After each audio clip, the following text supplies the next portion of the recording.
All right. We are going live on YouTube with this podcast episode of Brag About Life, talking about the 3 steps to having a great life. And honestly, this is a topic that is near and dear to my heart. How to have a good life in 3 steps. It feels like this is the question that we are trying to answer all of our life. What is a good life? What makes a good life? What is a good life for me? Am I being selfish by even asking the question, what is a good life? Should I be asking a different question? I think that it's very, very important to define in a personal way what a good life would be for ourselves.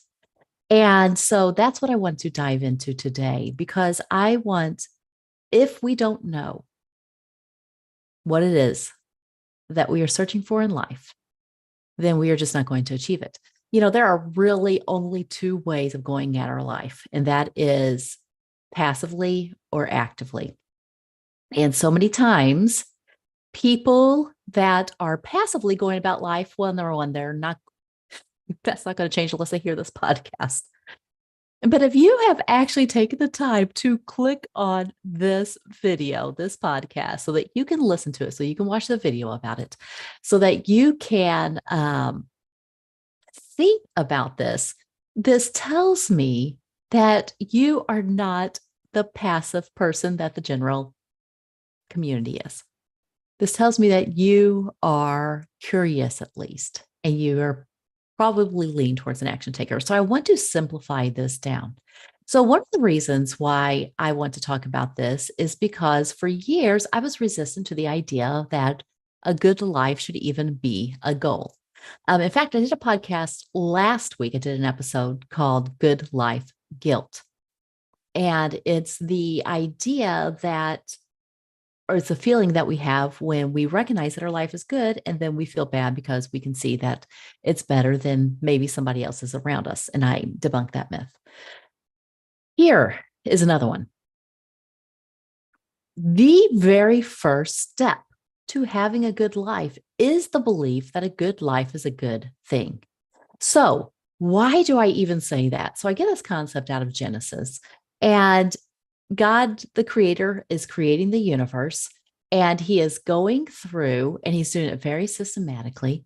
And he is telling waters to bring forth abundantly and the land to bring forth abundantly.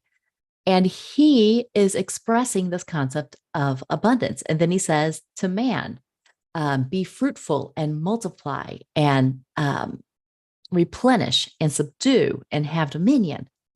And you have to realize this.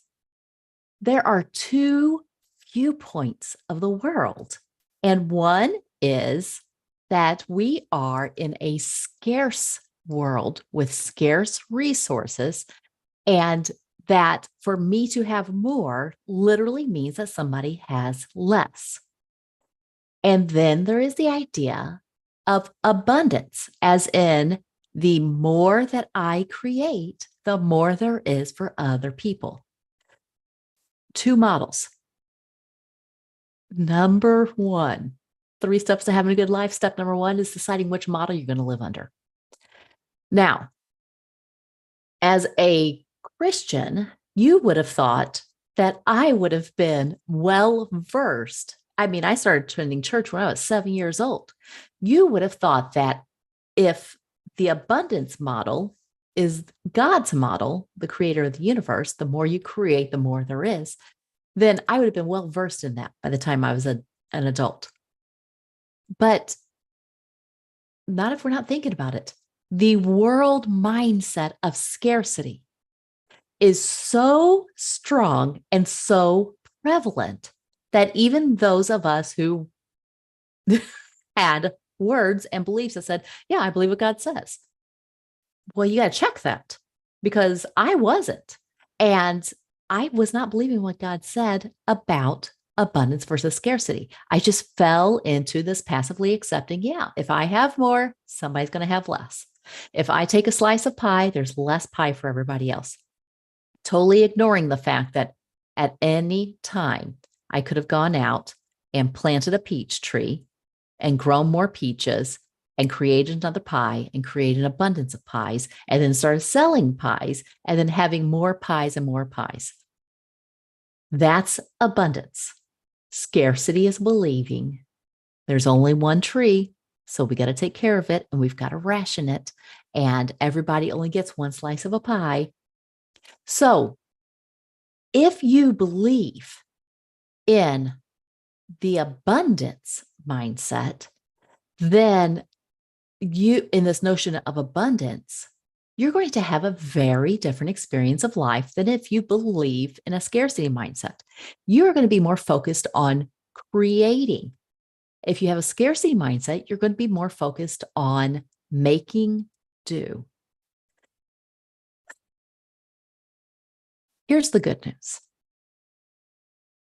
It's possible to change your mindset. You just have to be very deliberate about that. I'm going to get to that in a second. All right. So, belief number one, step number one is the belief that a good life is a good thing.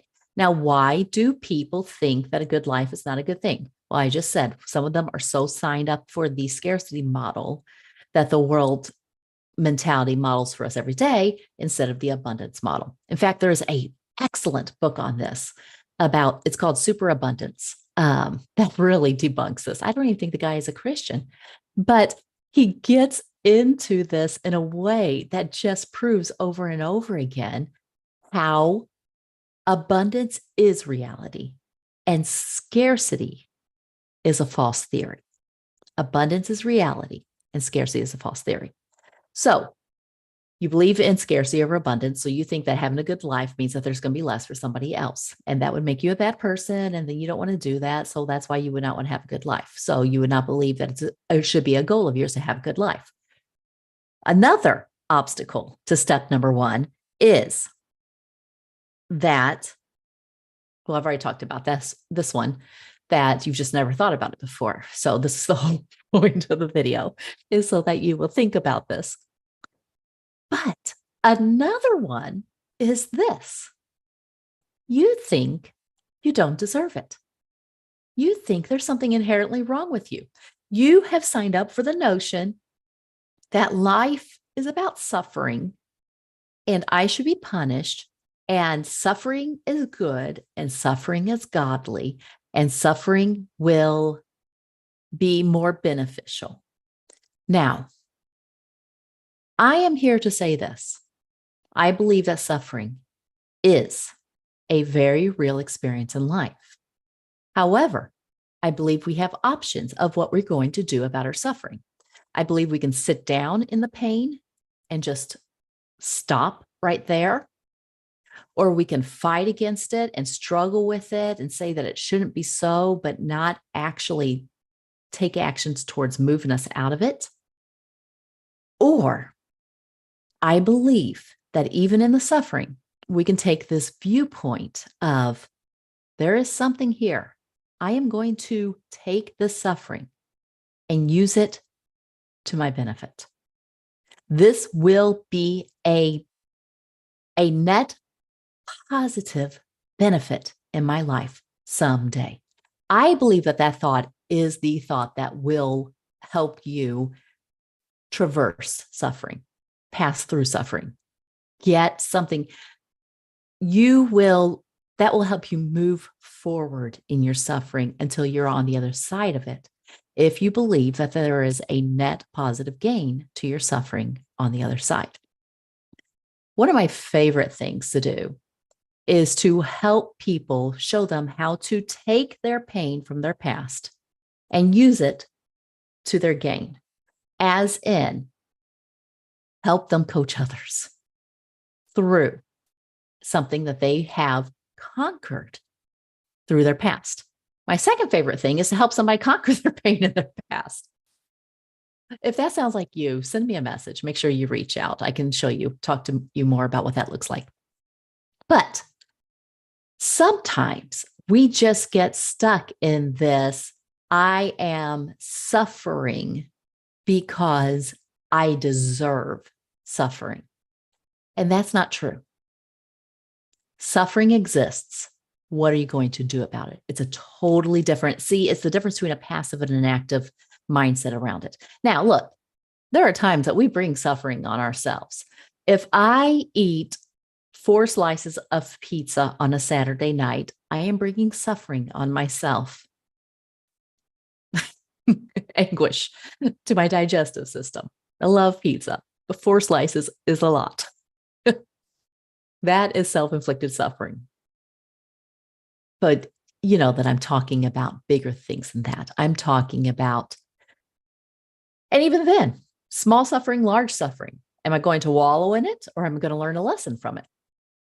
All right. So step number 1 to having a good life is the belief that a good life is a good thing. So you have to get over a victim mindset that if bad things are happening to me, it's because I deserve it and I should not wrestle against this. Okay. This is how I'm going to go on a little bit of an example from my past. This is how mired in this I used to be. When I was having my first 2 children, first 2 children, like I was having multiple sets of 2 children. I really questioned, do I want to be relieved of the pain of childbirth?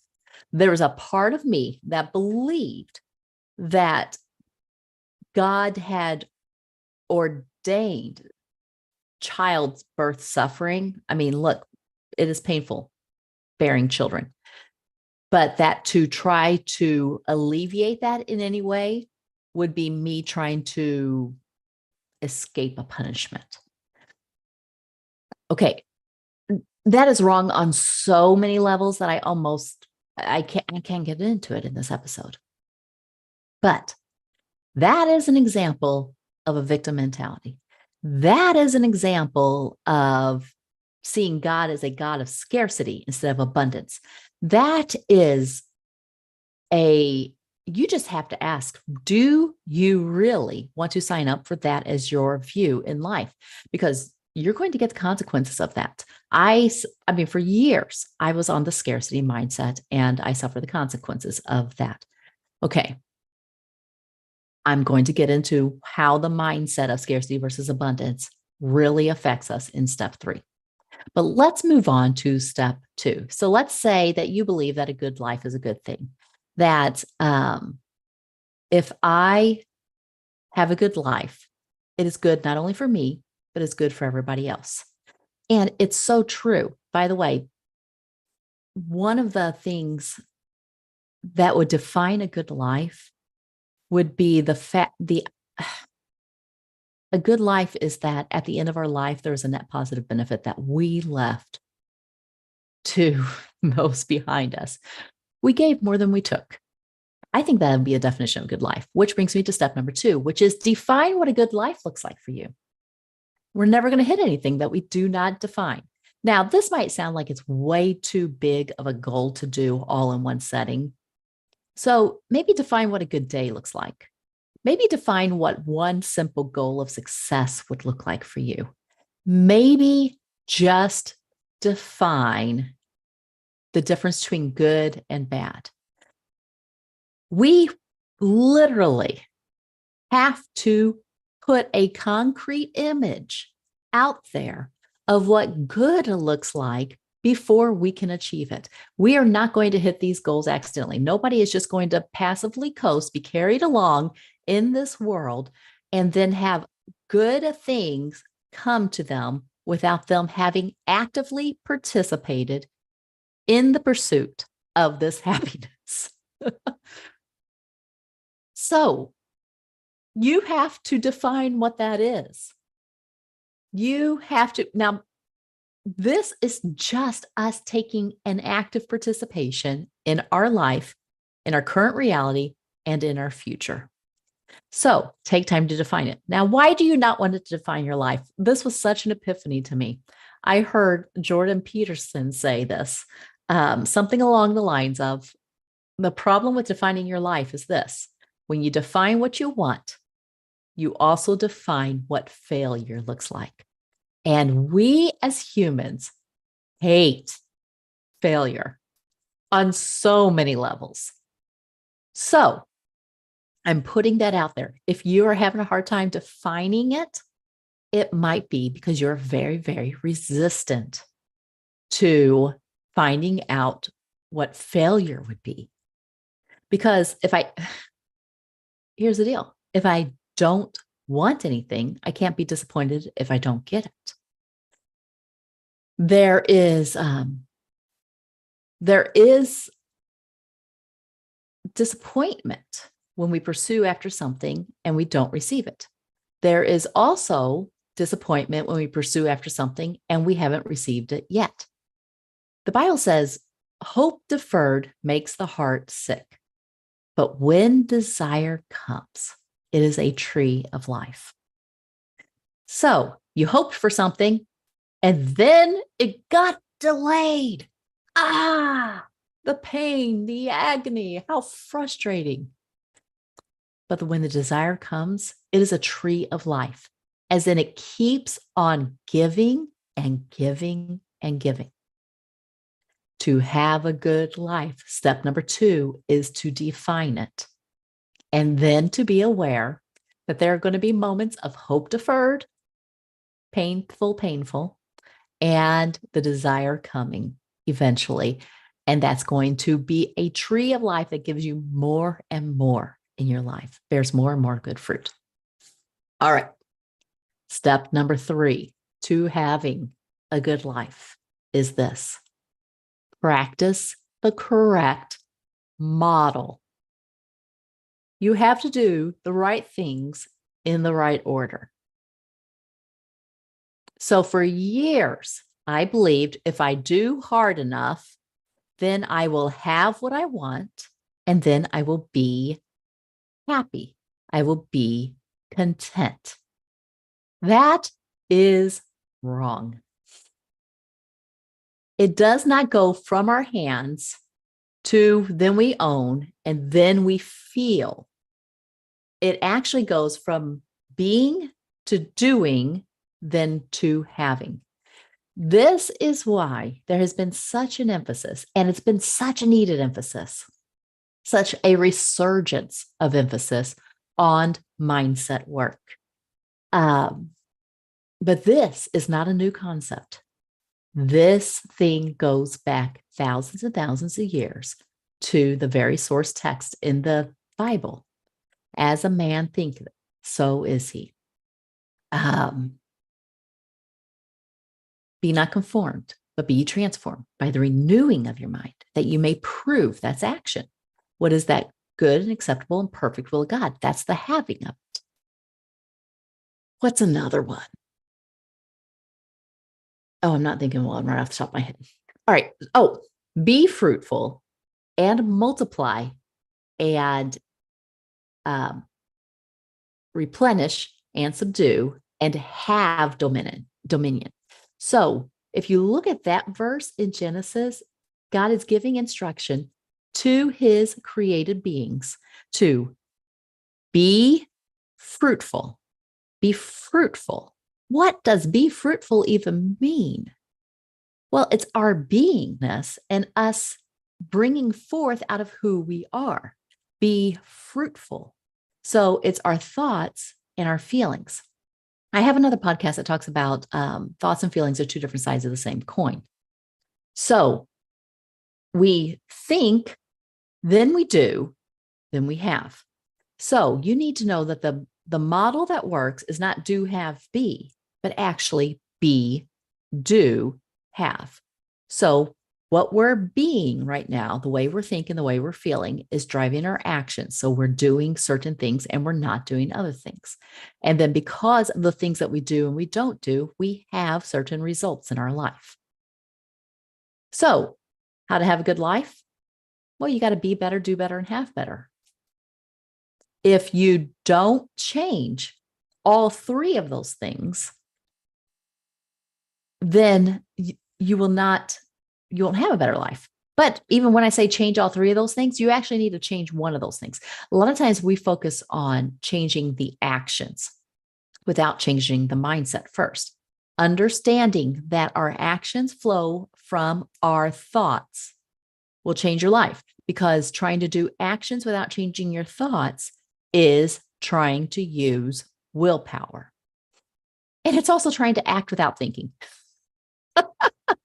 It's making it harder on you. It's making it harder on everybody. You're burning yourself out mentally. You're burning yourself out emotionally. And you're not even measuring whether or not your actions are doing any good. This is why it's so important to think, then act. Think, then act. And the way that we can know whether we're doing more productive thinking is, and this is a game changer, huge game changer. Pay attention to the emotions that are generated by your thinking. So let's say you have the thought, I came up with a plan and I think it's going to work. You feel excited, or you feel confident, or you have a level of certainty. And that feeling of confidence or certainty has you then taking action towards that.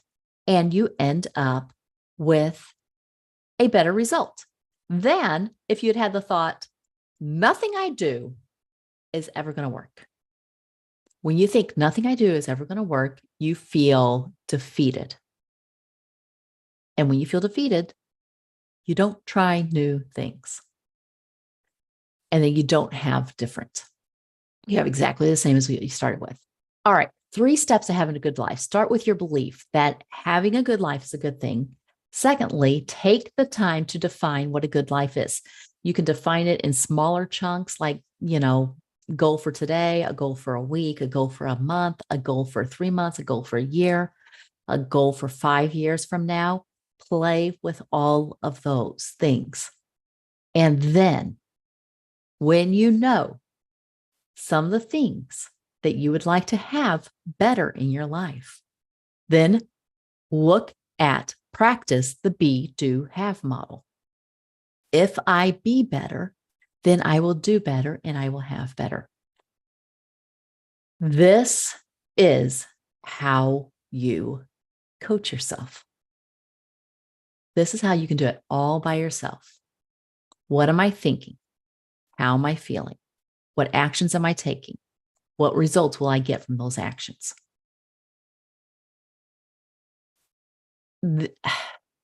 There's so much value in developing the ability to coach yourself.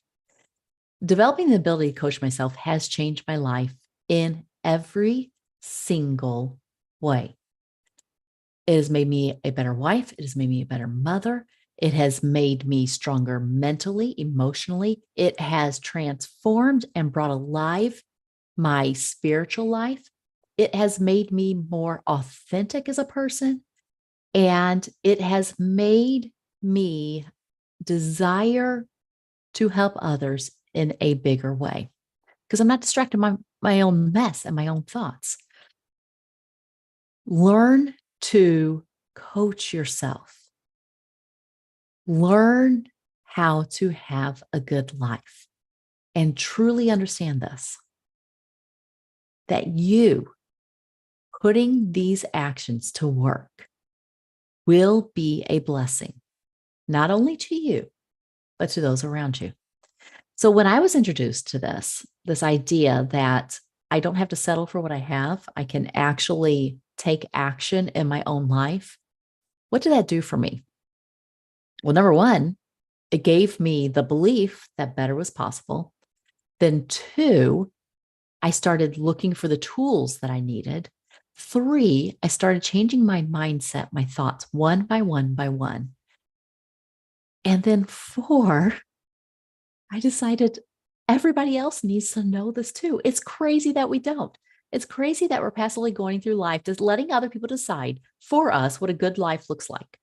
Or it's crazy on 6 levels or more that we're thinking that the reason God created us was so that we could stay in our suffering.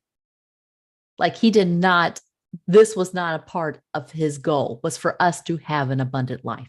Even though when he is writing his goals for us in the first book of the Bible, he uses the word abundant, abundant, abundant over and over and over again. Be fruitful and multiply and have dominion over the entire earth. And we're just like, I don't think he means that. I think he means that we're supposed to suffer and delay all